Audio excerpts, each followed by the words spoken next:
This afternoon, we're pleased to welcome to the White House one of the great and most esteemed business leaders and geniuses and innovators anywhere in the world, Apple CEO Tim Cook. It's an amazing job.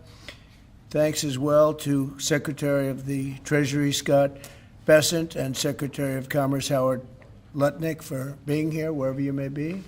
Oh, there you are. Hello, fellas. I missed you. Today, Apple is announcing that it will invest $600 billion, that's with a B, in the United States over the next 4 years. That's $100 billion more than they were originally going to invest. And this is the largest investment Apple has ever made in America and anywhere else. And it's just an honor to have you. As you know, Apple's been an investor in other countries a little bit. I won't say which ones, but a couple. And they're coming home. $600 billion, it's the biggest there is. The company is also unveiling its ambitious new American manufacturing program, which will bring factories and assembly lines across our country all roaring to life. Areas that were not doing so well are doing very well. We have about $17 trillion coming into the United States, which is more than ever before. That's never even come close. There's never been anything like it. Even you, that's even a lot of money for you. But we have commitments of more than $17 trillion. That was as of a couple of weeks ago. These investments will directly create more than 20,000 brand new American jobs and many thousands more at the Apple suppliers like Corning, Broadcom, Texas Instruments, and Samsung, who all deal in that world.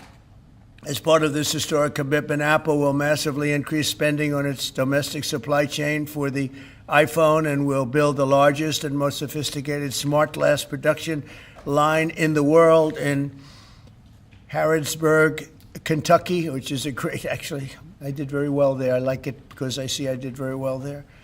I did very well in Kentucky, but it's a great place. You're going to be very happy. I thought maybe while we're up, I'll interrupt my own speech by you might show them a little bit about the product that you're going to be doing in Kentucky, Tim. Absolutely. Do you mind if I step up? Yes, please. This box was made in the U.S., California, and this glass comes off the Corning line. It's engraved for President Trump. It's a unique unit of one. It was designed by a U.S. Marine Corps corporal, a former one, that works at Apple now. That's good. He's done well. Designed it for you. And the base comes from Utah and is 24 karat gold. And it sits, I'll take the liberty of setting it up. Wow.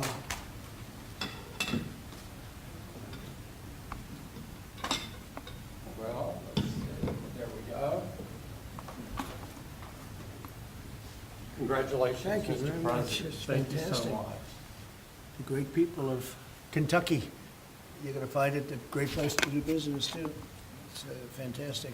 Isn't that nice? We're doing these things now in the United States instead of other countries, faraway countries. This is a significant step toward the ultimate goal of ensuring that iPhones sold in the United States of America also are made in America. With the mass infusion of capital it's announcing today, Apple will also build a 250,000 square foot server manufacturing facility in Houston and invest billions of dollars to construct data centers across the country from North Carolina to Iowa to Oregon. That's big stuff. Apple will also open state-of-the-art manufacturing economy. It's going to be a manufacturing academy in Detroit, and that's a great place to do. Well, you know, big things are happening in Michigan and Detroit. They're coming in because of what we've done with the, I call it the Great Big Beautiful Bill. I added one word, great. But we have probably the biggest, most comprehensive piece of legislation ever passed. It's going to mean unbelievable numbers of jobs and no jobs on, think of this, whether it's tips or overtime or Social Security, no tax. So no tax on tips, no tax on Social Security, no tax on overtime. And there's just a small bit of it.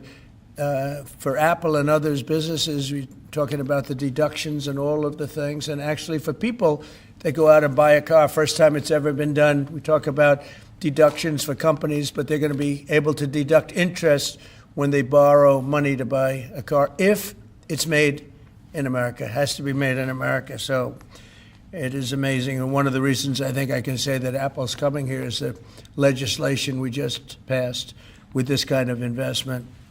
Apple will also open other facilities, rare earth magnets from Texas, and build, oh, I love that you're doing this. I love that. I love that. And build a brand new rare earth recycling line in Mountain Pass, California. I know that area. That's where they have a lot of truly rare earth. That's fantastic. I love that. And Apple will help develop and manufacture semiconductors and semiconductor equipment in Texas, Utah, Arizona, and New York. For years, Americans have watched as many of our leading tech giants built their factories overseas and exported American jobs abroad. But under the Trump administration, we're doing everything possible to make this the best place on earth to build a factory or grow businesses. I'm allowing them to build electric producing plants with their factory, because otherwise they'd have to hook into the grid. And I think it's one of the biggest things we've done, where you can build, Tim, your own electricity. You become your own electric manufacturer, and that goes along with the plant. So you become a utility. So congratulations, now you're in the utility. I hope they don't value your company based on utility, but that's okay. You're going to be making your own electricity, and as you probably know, for much of this and many of the things that we're doing, especially the AI, they would need actually double the electricity that the country now produces for everything. So it's massive electric, and they're going to be able to make their own, and they're getting very fast approvals. Lee Zeldin is doing a fantastic job, including with a 100% expensing on the one big, beautiful bill. In return, we're asking our businesses to invest in America, and they're coming in at levels that we've never seen before. So I don't know when it shows up, but there are a lot of factories and a lot of plants that are either under construction or soon will be starting construction. So can't tell you exactly when, but I want to be around in about a year from now and 2 years from now, because we're going to see an explosion, I think, like this country has never seen before. Never. Today's announcement is one of the largest commitments in what has become among the greatest investment booms in our nation's history, and we've got the hottest country anywhere in the world. You know, I told you the story that, and Tim, I'll tell you, but I went to the Middle East, and I was with Qatar, I was with UAE, and the King of Saudi Arabia, all great leaders. And then I went to NATO and saw many great leaders, and we just finished that about 4 weeks ago. Virtually everyone said, in effect, that we were a dead country 1 year ago. America, this was a dead country. We were dying, we were dead. And now you've got the hottest country anywhere in the world. This would have never happened except for certain people. Thank you very much. I appreciate it. NVIDIA is investing $500 billion. To go along with Apple, $600 billion. $600 billion. Micron, great company, is investing $200 billion. IBM is investing more than $150 billion. SoftBank is investing substantially more than $100 billion. TSMC is investing $200 billion. Johnson & Johnson, $55 billion. Merck, Stellantis, and General Motors are putting many, many billions in. They haven't determined the final number. And many other countries are investing tens of billions of dollars, and I'm not going to give you the whole list because the list is too long to read. But it's hundreds of billions and even trillions. I mean, it's trillions of dollars is being invested right now. Last week, it was announced that our economy grew at 3% in the second quarter, and consumer confidence is surging. Blue-collar wages are rising rapidly. Costs are way down. You know, I listen to these horrendous frauds on CNN and various other fake news networks, and they say costs are up. No, costs are down. Gasoline is down. It's going to soon, I believe, be less than $2 a gallon. It's around $2.40 right now, many places, other than California where they tax you out of business. but and a couple of others. But gasoline is way down. The price of groceries are down. How about eggs? When I first came here, my first week, the press hit me very hard on eggs. Eggs had quadrupled or something. I said, I didn't know about it. Give me a chance. I've just been here for 4 days. Well, eggs are down. Everything's down. Price is down. The only thing that's up is stock prices. That's really up, and that's through the roof. The stock market has been hitting all-time records, all-time highs. Last week it was announced that our economy grew at levels that we haven't seen in a long time, but the real levels of growth are going to be judged in a year from now when you start seeing some of these incredible plants, because we have car plants opening. They're coming in from Canada, from Mexico, and from all over the world. And they're coming in because they like the way the election worked out, but they also like the fact that they don't want to pay tariffs. And the tariffs, I think, we're taking in hundreds of billions of dollars in tariffs. I won't be so specific other than to say, because we don't even know what the final number is. We just made a deal, as you know, with the EU where they're paying hundreds of billions of dollars. Japan paying hundreds of billions of dollars, and numerous other countries paying hundreds of billions of dollars. And we're not even completed there. And as you know, they found $25 billion 3 weeks ago. They said, we have a surplus of $25 billion. And they said, where did this come from? I said, check the tariffs. And they checked. They said, you're right, that's where it came from. And we've really just started. This is just in its infancy. So we have a great country. We have a country that is going to be very rich. It's a country that we're very proud of, but it's going to be very rich. And it's companies like Apple, they're coming home. They're all coming home. And we want them to come home. They have to come home. We're going to treat them really well. We're going to be putting a very large tariff on chips and semiconductors. But the good news for companies like Apple is if you're building in the United States or have committed to build, without question committed to build in the United States, there will be no charge. In other words, we're not going to be charging. So a lot of countries, a lot of companies are leaving various other places and they're coming to the United States. So in other words, we'll be putting a tariff on of approximately 100% on chips and semiconductors. But if you're building in the United States of America, there's no charge, even though you're building and you're not producing yet in terms of the big numbers of jobs and all of the things that you're building. If you're building, there will be no charge. So I just want everyone to know that. And I didn't even tell you that inside. We discussed the concept, but I didn't. So it's a big factor. So 100% tariff on all chips and semiconductors coming into the United States. But if you've made a commitment to build, or if you're in the process of building, as many are, there is no tariff. Okay? If for some reason you say you're building and you don't build, then we go back and we add it up, it accumulates, and we charge you at a later date. You have to pay, and that's a guarantee. So that's a big statement, and I think the chip companies are all coming back home. They're all coming back. You know, we started with Intel, and gradually Intel was just taken over the coals. They were taken to the cleaners, frankly, and moved to other places, in particular Taiwan. But I think a lot of those companies are coming back, and they're coming back very rapidly. So that's a big statement. 100% tariff. I want to thank you very much. Tim, would you like to say a few words about your company, please? Good afternoon, everyone. Mr. President, thank you very much for having me here today. You've been a great advocate for American innovation and manufacturing, and I'm grateful for your leadership and your commitment. That's a commitment we share at Apple because American innovation is central to everything we do. Our products are designed here, we're hiring and growing here, and we support 450,000 jobs with thousands of suppliers and partners in all 50 states. Earlier this year, we made our largest ever spending commitment, $500 billion to the U.S. over the next 4 years.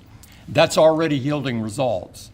Earlier this year, we broke ground on a new factory in Houston to make advanced AI servers. And just last month, the very first test unit rolled off that factory's line, proudly made in America.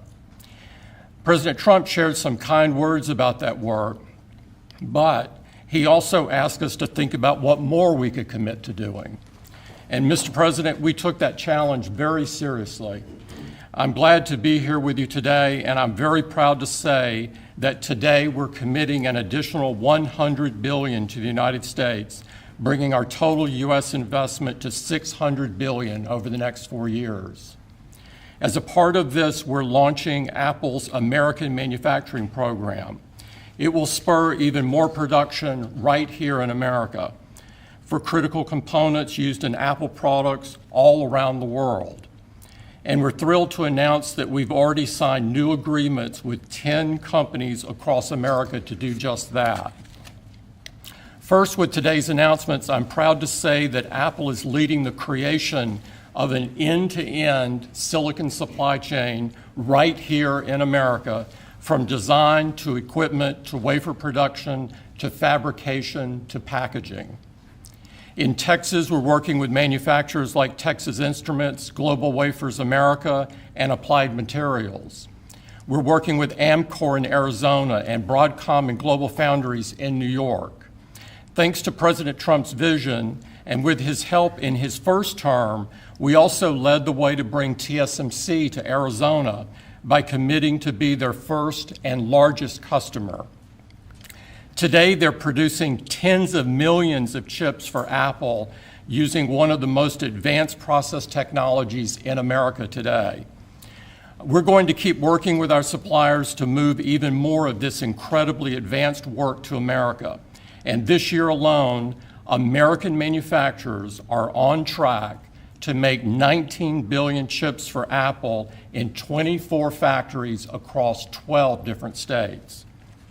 Second, we're committed to buying American-made advanced rare earth magnets developed by MP Materials, which will become part of Apple's devices shipped around the world.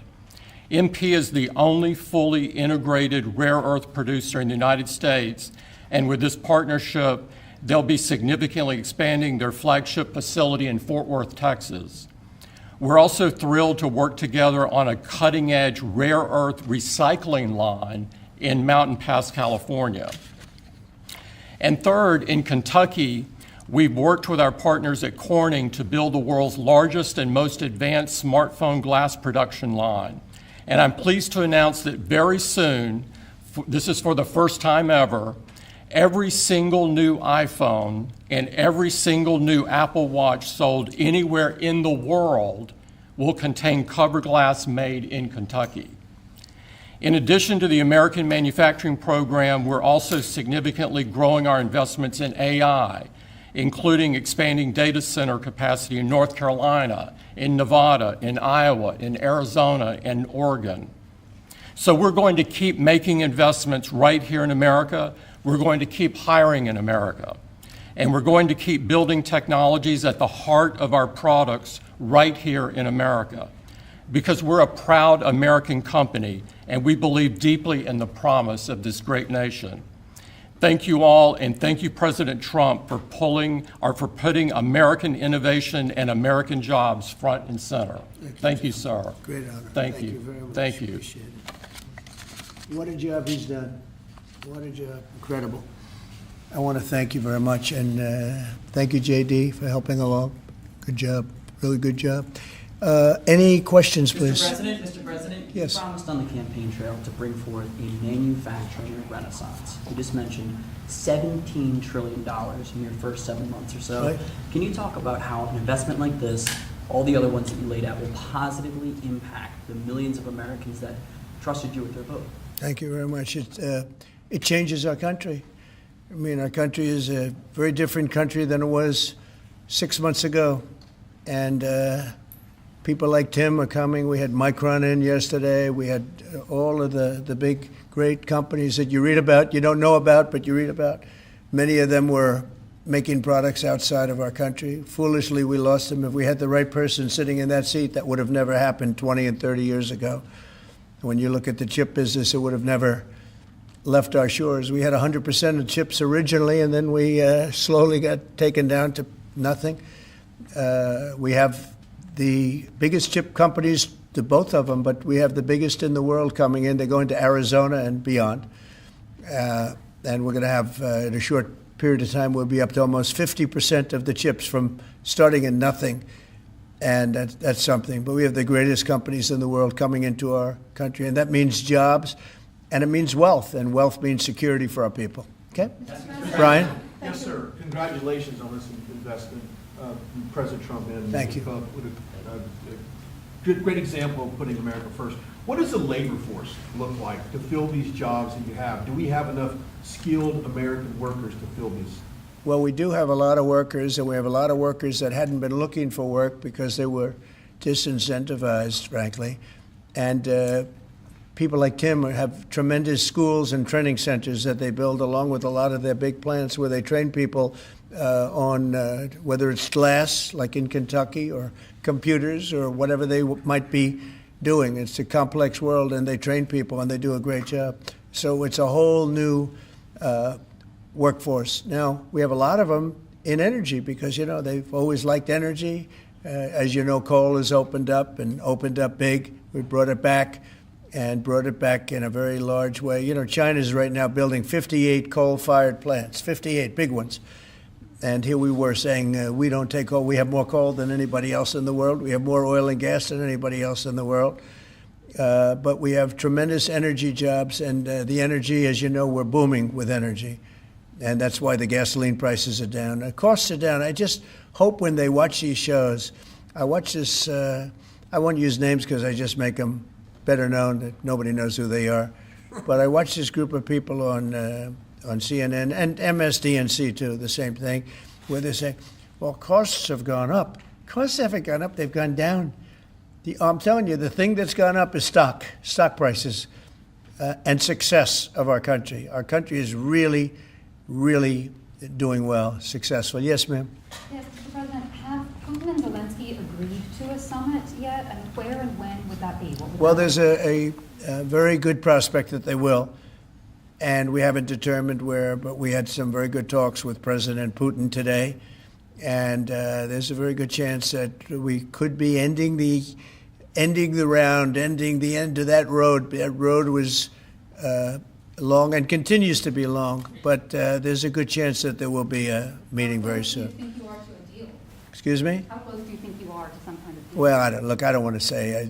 I've been disappointed before with this one. We've solved 5 wars, plus add to that Iran, where we wiped out their nuclear capacity for weapons. They would have had a weapon within 2 months, maybe less, and that was totally obliterated. It turned out it was a total obliteration, and the pilots and the people that did that job are really, we have the greatest armed forces in the world, but that was really something.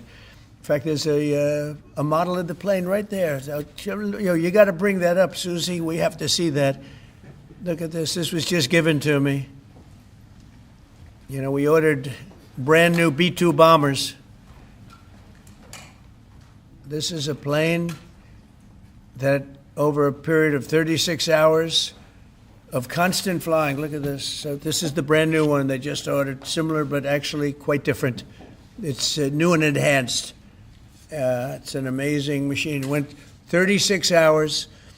We had 52 tankers up in the air loading up our planes because this was surrounded by F-22s and F-35s, and it was flawless, Tim. Even you would say it was flawless. And every one of those bombs hit their target.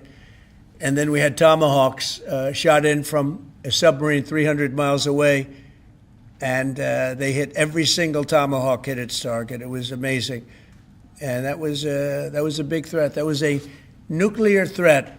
And here's the new one that we just ordered, a large number of them. I'll put it up. Mr. President, what was the breakthrough today?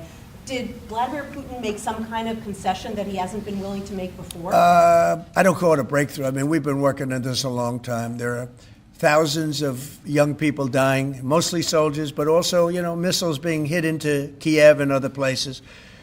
But in terms of soldiers, I think Russia's lost over 20,000 since the beginning of the year, 20,000. And I guess the estimate for Ukraine is about 9,000. It's a terrible situation. We want to get it stopped. You know, we don't have American soldiers there, but I feel I have an obligation to get it stopped. This was not my war. This war would have never started, not even a chance. And it didn't start for 4 years. It went 4 years and didn't start. But this is Biden's war. This was on his watch.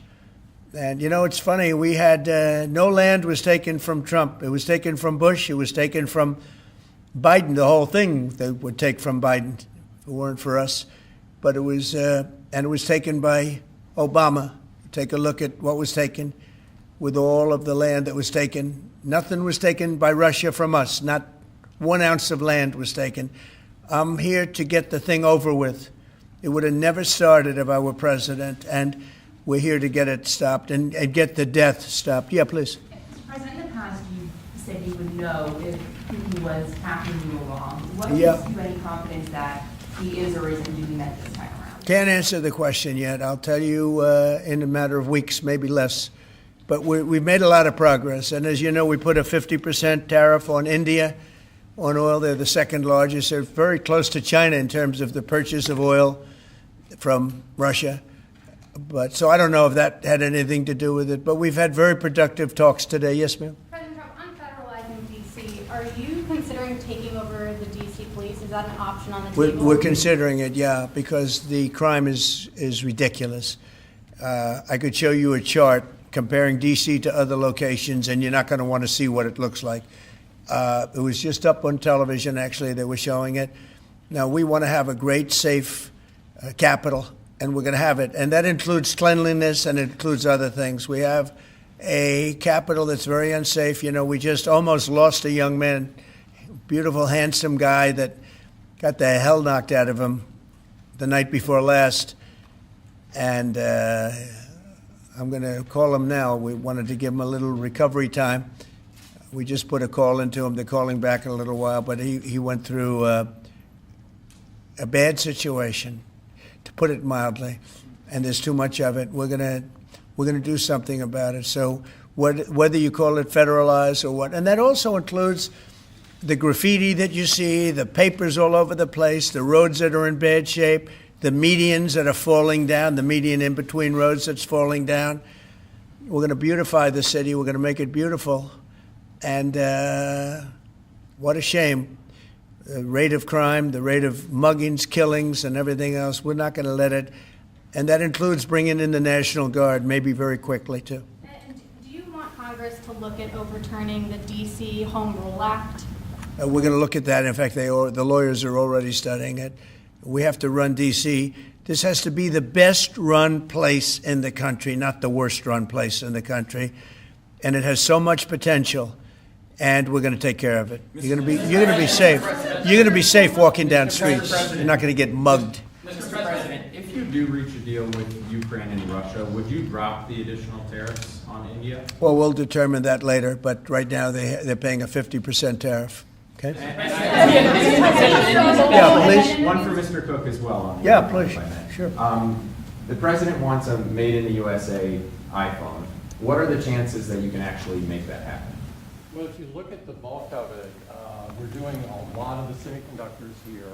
We're doing the glass here. We're doing the Face ID module here. And so there's a ton of it. And we're doing these for products sold elsewhere in the world. And so there's a lot of content in there from the United States. But what about the whole thing? We're very proud of it. Can you make the whole thing is here? just the final assembly that you're focused on. And that will be elsewhere for a while. He makes many of the components here, and we've been talking about it, and the whole thing is set up at other places, and it's been there for a long time. So in terms of cost and all, but I think we may incentivize him enough that one day he'll be bringing that. But he brings most of the stuff. Look, he's not making this kind of an investment anywhere in the world, not even close. He's coming back. I mean, Apple's coming back to America. Thank you. Mr. President, Indian officials Let me said, go, please. Indian officials have said that there are other countries that are buying Russian oil. It's okay. Like China, for instance, It's buys okay. more. Yeah. Why are you singling India out for these additional It's sanctions? only been 8 hours. So let's see what happens over the More next. secondary sanctions. You're going very to see a lot soon. more. So this is a taste of You're what's going to to see a come. lot more. You're Mr. going to see so much You were the driving- secondary sanctions. Yes, ma'am. Sorry, you were the driving force behind Operation Warp Speed, these mRNA vaccines that are the gold standard. Right. Now, your health secretary is pulling back all the funding for research. He's saying that the risks outweigh the benefits, which puts him at odds with Research the on entire what? medical community and with you. What is going Yeah. on Research on what? into mRNA vaccines? Well, we're going to look at that. We're talking about it, and they're doing a very good job. And, that is a past. Operation Warp Speed was, whether you're Republican or Democrat, considered one of the most incredible things ever done in this country. The efficiency, the way it was done, the distribution, everything about it has been amazing. But, that was now a long time ago, and we're on to other things. But we are speaking about it. We have meetings about it tomorrow at 12 o'clock, and we'll determine. We're looking for other answers to other problems, to other sicknesses and diseases, and I think we're doing really well. Yes, ma'am, please. Thank you, Mr. President. You said many times that you want to stop wars in the Middle East. Now Prime Minister Netanyahu is contemplating reoccupying Gaza entirely. Is he defying you, sir, or are you giving him a green light? Well, we have stopped wars in the Middle East by stopping Iran from having a nuclear weapon, and they're they can say they're going to start all over again, but that's a very dangerous thing for them to do, because we'll be back. As soon as they start, we'll be back.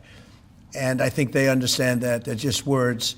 But no, we've stopped a lot of wars in the Middle East. If you think about what we did with Iran, Iran was the perpetrator of hate, a very evil place, and I think it's going to be a lot different in the coming years. Mr. President, on the India penalties, do you have any similar plans to enact more tariffs on China as it relates Could to their happen. purchases? Could happen. Depends on how we do. Could happen. President, Brian? Yes, I've got an entertainment-based question for you. A few weeks ago, Stephen Colbert announced that he was leaving his show.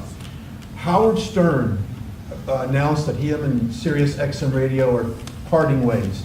Do you think the hate Trump business model that's been in the entertainment business is going out of business because it's not popular with the American people? Well, it hasn't worked, and it hasn't worked really for a long time, and I would say pretty much from the beginning. Colbert has no talent. I mean, I could take anybody here, I could go outside on the beautiful streets and pick up a couple of people that do just as well or better. They get higher ratings than he did. He's got no talent.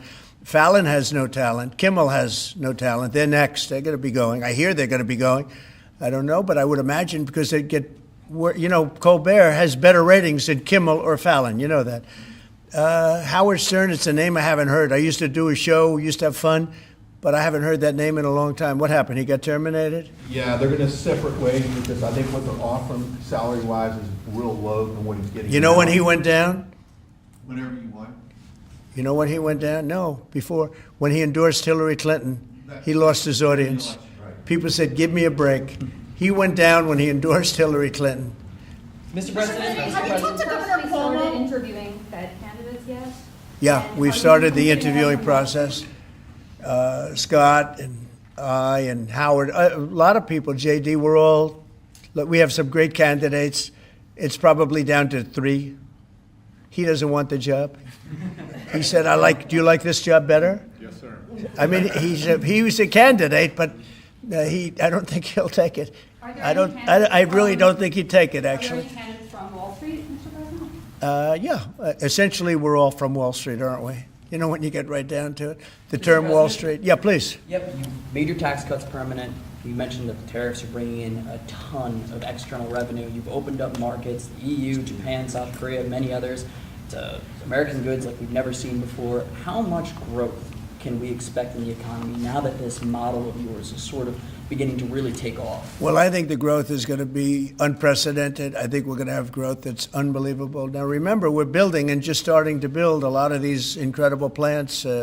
We talked about the electric facilities that we're building, the generating plants, electric generating plants. They're massive, and they're going to be great. And they're going to sell excess electricity into our grid. So we're going to be having much more electricity than we ever had. And those plants are going to be taken care of individually I know Tim is building one in one of his big factories, but especially for AI because it needs so much electricity. So I appreciate the question very much. I think the growth is going to be unprecedented. Did you have a phone call with Andrew Cuomo? Did you speak to Andrew Cuomo? I haven't. No, I haven't. Mr. President, have you been briefed on what Ghislaine Maxwell told Todd Blanche? No, I haven't. Have You not. don't know whether I it don't came know. up in the I know conversation Todd is or a not? very respected person all over the country, all over the world legally, so I don't know. Mr. President. Yeah, please, go ahead. Will the new Fed governor be temporary? We're probably going to go with a temp and then a permanent, I think. Are the two So the temp is going to be named, I'd say, over the next 2-3 days, and then we're going to go permanent. Are the two Kevins the leading contenders for the permanent spot for the chair? Well, the two Kevins? The two Kevins are absolutely, yeah. They're both very good. Mr. President. The two Kevins, very good. Mr. President, is Vice President Vance hosting a gathering this evening to talk about how to respond to the Epstein situation? Is he working on what? Is he hosting some kind of gathering of top advisors this evening to talk about how to respond to the Epstein situation? I don't know. I could ask you that question. I don't know of it, but I think, here's the man right here. I saw it reported today, and it's completely fake news. We're not meeting to talk about the Epstein situation, and I think the reporter who reported it needs to get better sources. Look, the whole thing is a hoax. It's put out by the Democrats because we've had the most successful 6 months in the history of our country, and that's just a way of trying to divert attention to something that's total bullshit. Okay? Yeah, please. A new Gallup poll says that Elon Musk is the most unpopular public figure in the country right now. I'm wondering, do you miss having him around the White House, or is that poll accurate? I don't know if the poll's accurate. I think he's a good person. I think he had a bad moment, really bad moment, but he's a good person. I believe that. President Trump, are you keeping that 10 to 12 day deadline? China facing potential secondary sanctions for Yeah. Russian oil. Them having that tariff or sanction rather, or not, hinges on what going forward? It may happen. I mean, I don't know. I can't tell you yet, but we did it with India. We're doing it probably with a couple of others. One of them could be China. Yes. Are you keeping that 10 to 12 day deadline that you had given Russia after today's talks? Yeah, we're pretty much getting close to it right now, but we're having very serious talks right now about getting out of Ukraine, getting it settled, getting it ended. Should have never started, would have never started. If I were president, it would have never started. I want to thank Tim Cook. He's a great, great man, a visionary, a businessman, just about every quality he can have other than athleticism. I don't know about that. I'm looking at him. I'm not 100% sure about you. You're a good athlete. I'll bet you're pretty good. I think he's good at everything, but I want to thank you very much, Tim. Thank you, sir. Congratulations. Thank you all very much. Thank you.